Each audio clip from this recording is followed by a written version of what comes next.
Hey guys, it's Cam Gwynn talking at you again, and that was ATM by J. Cole. Again, I know I started my last video with that, but we're talking about the NBA playoffs, and like I said, that's the song for the NBA playoffs.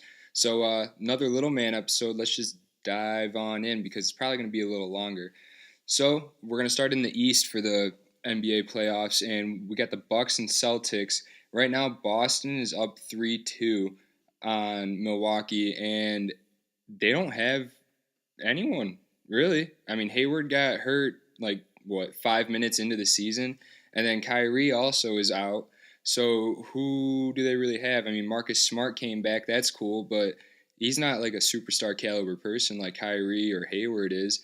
So I automatically assumed that the Bucks were gonna win because they got Giannis, they got Middleton, they got Bledsoe, they got some scorers and some good offensive talent, and they're not bad on defense either. But Boston's just showing up.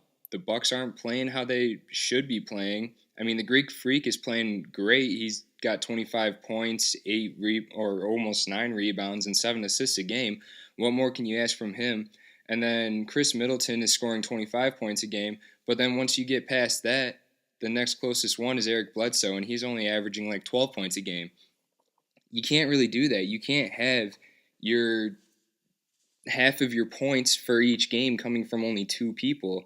That's where you're going wrong. You need to disperse the offense a little bit more and have more scoring from Bledsoe and Parker. To be honest, I think those are the two people who can pick up their slack. That's all that's really going on. Boston's just outplaying them at the moment. There's not much else to say about it. So let's go over to whoever wins that side is going to be playing. It's either going to be the Cavs or the Pacers, and this is an interesting series. Very very interesting series so far. Cleveland does have a 3-2 lead thanks to LeBron's game-winning three last night against, I mean, the Pacers. Obviously, LeBron went off though last night. LeBron is averaging this postseason so far three 34.8 points a game, 11.4 rebounds, and 8 assists. He's carrying the team. It's no question. The next closest person is Kevin Love in points, and he doesn't even get to 20. What's going on, Cleveland? Kevin Love is supposed to be an outrageous scorer, a great, no, I mean, not outrageous, but a good scorer. He should be averaging at least 20 points a game, right? Maybe 25. That's how it should be, but it's not that way at all. And their defense is looking very lost, I guess, with this Pacers offense. I mean, yes, this Pacers offense is pretty fast, and Victor Oladipo is running this team very, very well, but that's it's not what it should be. Like, Cleveland should be able to handle this, and they're just not doing it because nobody's helping LeBron. That's what's going on. LeBron is doing almost everything for this team, and they're just not getting it done around him to help him get to this championship that he wants to for what, the eighth straight season. Wow. Yeah. So let's go over to a team that has already gotten past the first round, the 76ers. They beat the Heat in a 4-1 series. The Heat were able to steal game 2 from them, but Philly came out fast, strong, and did not quit. Their first game, they won 130 to 103. Yeah, the Heat got swamped by 27 points. That's crazy, especially since this Philadelphia team is so young. But I mean, the Heat, yeah, let's be honest, the Heat don't really got much. Dwayne Wade is on the out part of his career. He's a good player still, and he's a great player. He's going to be a Hall of Famer, no question. But he's on the outskirts of his season or his career.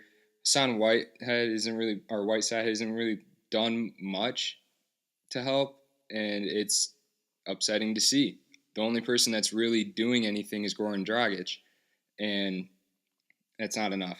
It's just not enough, especially against the 76ers when they got Embiid and Simmons, those two giants on the court. And let's not get confused for a second. One of those giants is their point guard in Simmons, a 7-foot point guard. Wow. So But the other interesting player for this matchup though was JJ Redick. He averaged 20 points, and that was actually the most for the Sixers was 20 points. They had a really, really, really well distributed offense between Riddick, Embiid, Simmons, and just the whole rest of the team. Embiid and Simmons both averaged just under 19 points a game. Embiid having 18.7 and Simmons having 18.2. But another big thing that stood out is how well this defense played together for Philadelphia. They played really, really well together, and Embiid led the charge with 3 blocks. That's great. That's awesome. That's what he needs to be doing with the mask and all. But Simmons, like I said, 7-foot point guard. He's averaging 10.6 rebounds a game this postseason as the point guard, and 9 assists also. He is a freak of nature. When he's playing, it's really, really nice to see, nice to watch. He's got great court vision, great awareness of just everybody and everything around him. So the Sixers move on, and they will be playing either the Raptors or the Wizards, and that matchup is locked up at 3-2 right now. Toronto is up, and so far every game has been decided by who's playing at home. As weird as that may or may not sound, but the only issue that I could see stemming from either of these two teams going into the next matchup is their lack to be able to win on the road, because you have to be able to win on the road. There's no question to it. If you don't win on the road, unless you got 4 games at home, but if you don't win on the road, that's a big glaring issue. You need to steal a game on the road, so then when you're home, you can just be comfortable being at home knowing that you got a road win. But let's dig a little deeper into this matchup. Toronto, I mean, they're playing really, really well, and so is Washington. But DeRozan is averaging 28.8 points a game. 28.8. That's crazy. And if you look over at Kyle Lowry, he's averaging 15.8, which, I mean, you kind of expect it to be lower, and he's got 8.8 assists. So the only thing I can see is maybe DeRozan share the ball a little more, but I mean, if you're almost getting 30 points a game, why would you?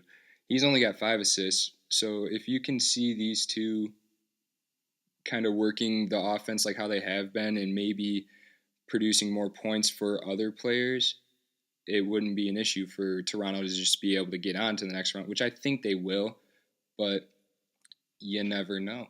Washington's playing really good. Wall is averaging 26.6 points a game and 12 assists a game, and he's leading the pack. Beal has 21.4 points a game, and I mean, the only thing that I could really see benefiting them is if maybe Beal can get some more assists, because the ball's moving around pretty well, obviously, if Wall has 12.2 assists a game. But if Beal can move the ball around a little more and maybe have more role players hitting these shots, maybe they can get inside a little better on Valanciunas and be able to, like, just get some easy buckets. Who knows, though? But for my final team coming out of the East, I think it's going to be the Raptors. No offense to any of the other teams. I just think the Sixers are too young at the moment, and the Cavs just aren't the Cavs. LeBron can't do it by himself, and that's how it's seeming like it's going to have to be this season. So let's move on to the West. This Western Conference is insane. I mean, you got the Warriors, the Thunder, and the Rockets all playing right now. Yeah, no, thanks. I don't want to be playing against any of those 3 teams, except maybe the Thunder right now. Yeah, no, I play against the Thunder right now. All right, but let's start off with the Warriors and the Spurs. The Warriors have beaten the Spurs 4-1. That's not really surprising. The Spurs obviously had a little bit of a heartbreak with Popovich's wife dying, and that may have impacted what happened. Probably not, though, just because the Warriors are so good, even without Steph Curry, their main player. But Durant has picked up the points. He's gotten 28.2 points a game. I mean, we kind of expect Durant to be able to just score at will because that's how he is. But someone else who's kind of showing some signs of, I don't know, greatness maybe? not really greatness, but Draymond Green is playing really, really well. He's averaging 11.2 rebounds a game, 8 assists a game, and he's picked up his points to 11.4 points a game, too. That's not bad. And it's looking like he's kind of taking on more of a point guard role and being able to find open looks for other players. I mean, he's averaging 8 assists a game. There's no question. He's obviously being able to find open looks for other players, and that's great. It's showing some court vision from him. But the Warriors, yep, see you later, Spurs. And then we have another team that has made it. Actually, all 3 teams have made it. The Thunder are the only team that hasn't. But the Warriors are going to be going up against the Pelicans, and that's going to be starting on Saturday. The Pelicans have swept the Trailblazers, and Anthony Davis is just looking incredible. The Brow is averaging 33 points a game, 11.8 rebounds, and 2.8 blocks. And not only is Anthony Davis playing great, but Drew Holiday is also playing great. He's averaging 27.8 points a game and 6.5 assists a game. It's pretty good, and he's locking down on defense. He locked down Damian Lillard.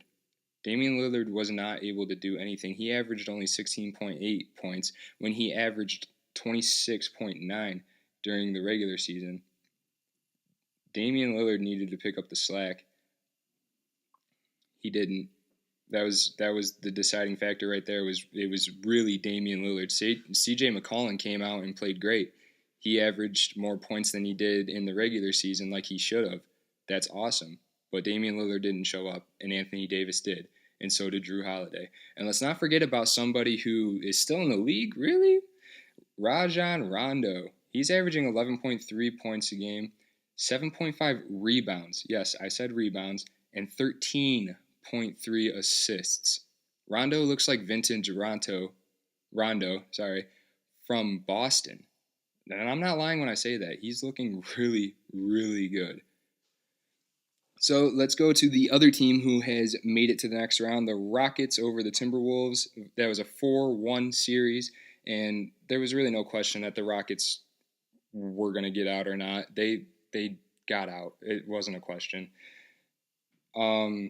So obviously Harden is going off. He led the team in points, assists, and steals with 29 points, 7.4 assists, and 2.4 steals. And then their big pickup in the offseason of CP3, which I loved right away, was 19 points, 6.6 assists, 2 steals per game for this offseason.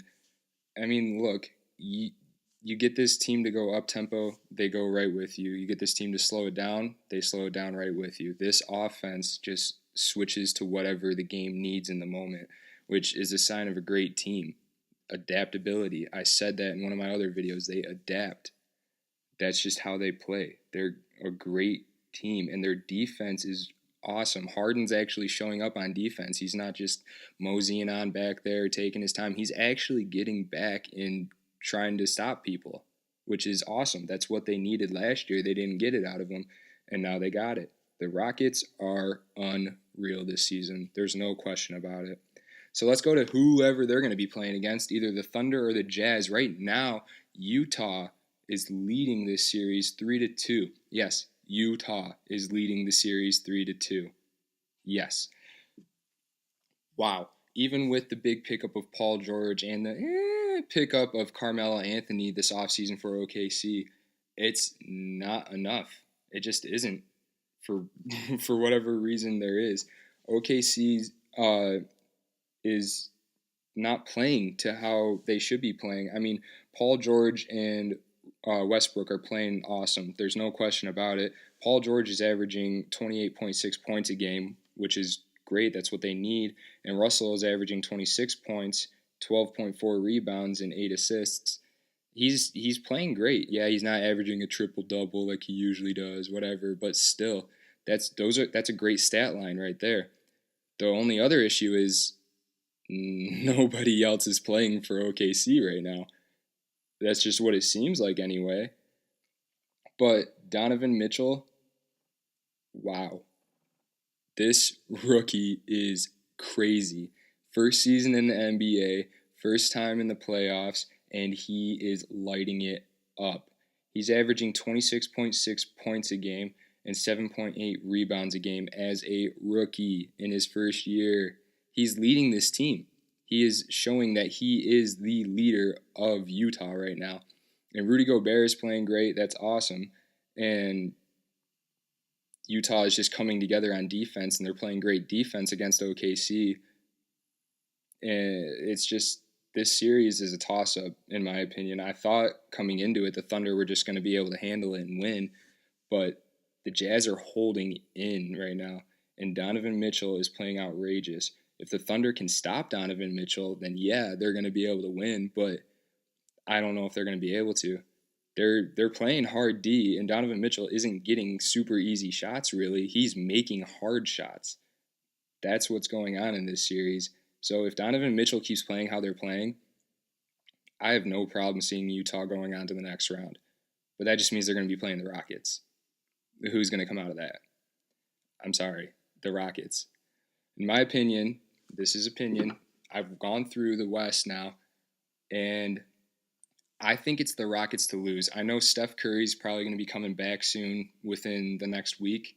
He'll probably be back in the next series against the Pelicans at some point just to be able to get some touches on the ball before they go against the Rockets for the Western Conference Finals.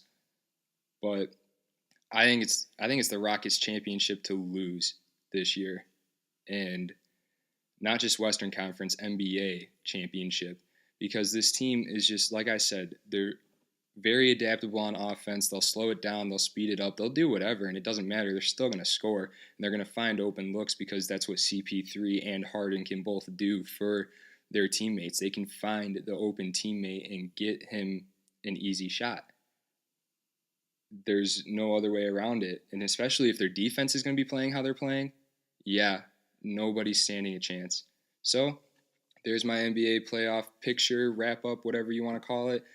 According to my mind, I'm thinking it's going to be Toronto and Houston in the final, and Houston's just going to manhandle them.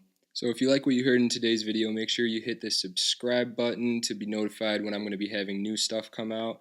And just keep on listening, everybody. Thank you for listening. I'm going to play you out with God's Plan by Drake.